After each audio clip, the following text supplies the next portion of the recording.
Perkenalkan, nama saya Filbar Eleven Nisa Denim 24320093. Baik, pertanyaan pertama, bagaimana strategi guru menerapkan materi pembelajaran? Untuk strategi guru menetapkan materi pembelajaran, yang pertama kita harus mengaruhkan rancangan atau sistematis oleh guru menyampaikan materi pembelajaran. Kira-kira materi ini interaksi seperti apa, mengatur bahan ajar, tujuan pembelajaran itu diatur. Itu adalah bentuk dari strategi pembelajaran. Jadi kita melakukan kegiatan seperti itu supaya tercapai kegiatan belajar mengajar dengan efektif dan efisien. Baik, lanjut yang kedua. Baik, pertanyaan yang kedua, bagaimana strategi guru merumuskan tujuan pembelajaran?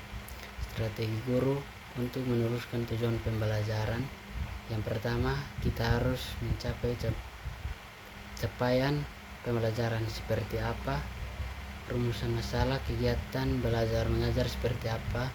Sebelum kita mengajar itu, kita harus menyusun yang namanya perangkat, sehingga ketika mengajar kepada anak-anak kita harus belajar materi-materi yang ada di perangkat mengajar. Jadi kita harus mengidentifikasi kemampuan dari seluruh peserta didik seperti itu.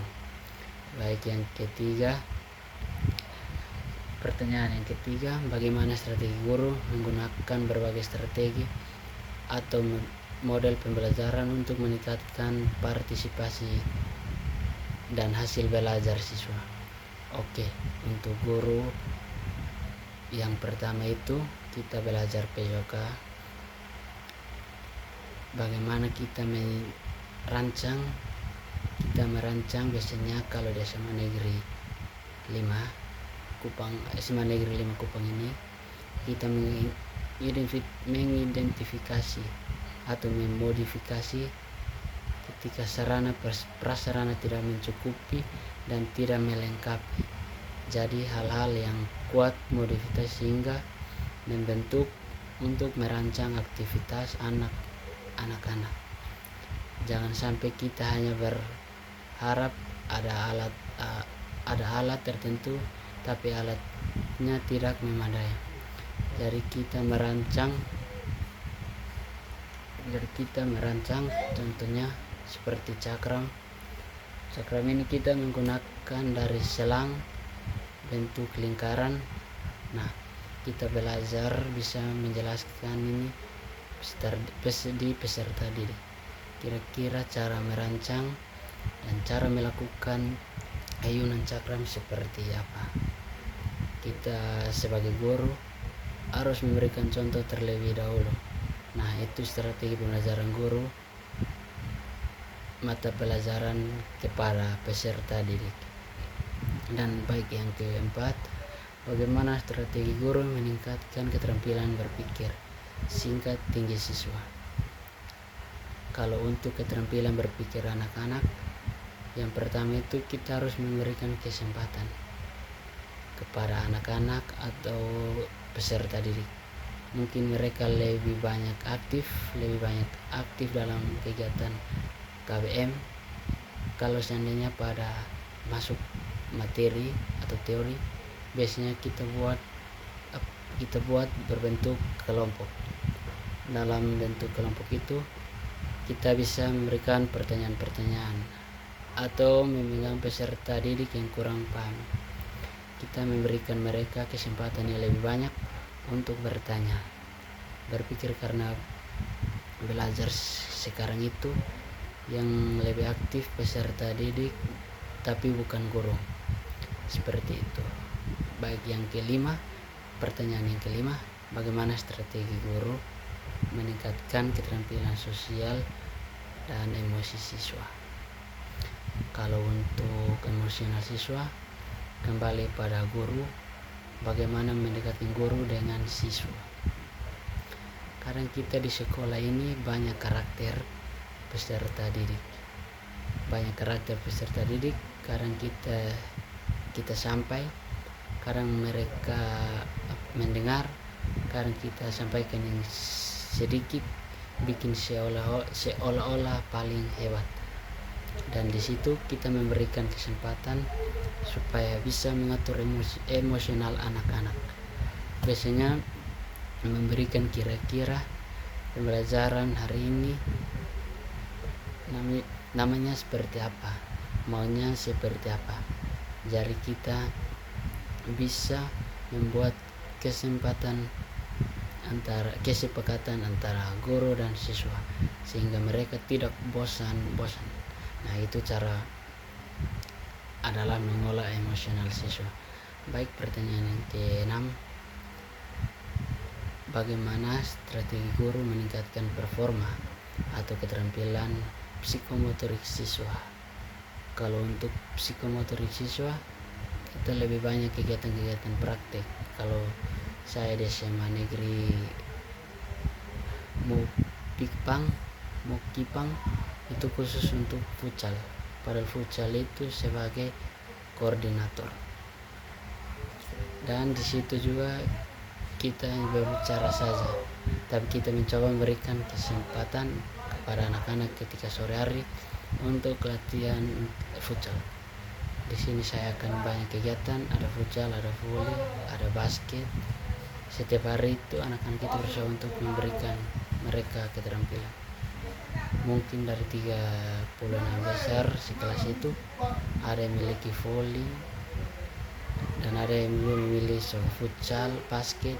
Nah, kami sebagai guru ini hanya mendukung bagaimana siswa memilih permohonan mereka masing-masing.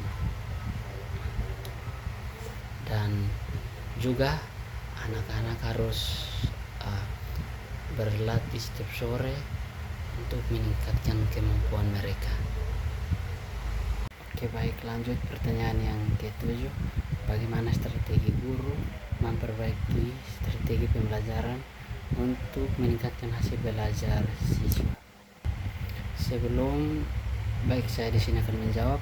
Sebelum memperbaiki strategi guru, kita perlu menganalisis kelemahan metode sebelumnya. Misalnya siswa pasif untuk hasil ujian rendah, umpan balik melalui angket atau diskusi terbuka, keterampilan tujuan pembelajaran. Apakah sesuai dengan indikator? Contohnya, guru menyadari metode ceramah atau dominan sehingga siswa tidak cepat bosan. Guru kemudian mencoba strategi yang lebih aktif. Baik, guru gunakan pendekatan pembelajaran aktif seperti alihkan pembicaraan dari guru stensil atau dari siswa sentis. Beberapa strategi aktif yang bisa diterapkan: siswa problem based atau learning, siswa memecahkan masalahnya. Contohnya, pada pembelajaran biologi, siswa diminta meneliti lingkungan sekitar untuk mengidentifikasi jenis tumbuhan lokal. Yang ketiga, variasi media dan teknologi. Manfaatkan teknologi untuk menarik minat dan memperkaya pengalaman belajar. Gunakan video pembelajaran, kuis interaktif, Kahoot kuis atau simulasi digital, integrasi atau learning management system seperti Google Classroom. Contohnya, guru fisika menampilkan simulasi gerak parabola lewat PET simulator agar siswa lebih memahami konsep. Siswa yang keempat, diferensi pembelajaran. Siswa punya gaya belajar berbeda, visual, indikator, kinematik. Guru perlu menyediakan beragam aktivitas dalam satu pertemuan, menyesuaikan tingkatan kesulitan dan tugas dengan kemampuan siswa. Contohnya, siswa visual membuat pada konsep, sedangkan siswa kinestetik melakukan percobaan sederhana. Dan kelima, penguatan evaluasi dan umpan balik. Evaluasi hanya untuk beberapa ujian akhir, tetap juga penilaian proses berpartisipasi, kerjasama, kreativitas, penilaian kuis singkat di akhir belajar. Contohnya guru bahasa Indonesia memberikan komentar langsung pada keterangan siswa dan memberi contoh versi yang benar. Guru perlu terus belajar dan bersama, mengikuti pelatihan, workshop atau MGMP, berkolaborasi dengan rekan guru untuk berbagai metode evaluasi. Dan guru membangun hubungan yang suportif dengan siswa, dan kelas dibuat nyaman, terbuka, dan menghadapi perbedaan pendapat. Kesimpulannya, guru dapat meningkatkan hasil belajar siswa SMA dengan melakukan refleksi diri, menerapkan pembelajaran aktif dan variatif, menggunakan teknologi, menyesuaikan gaya belajar siswa, memperkuat evaluasi, dan terus mengembangkan kompetensi profesional. Terima kasih.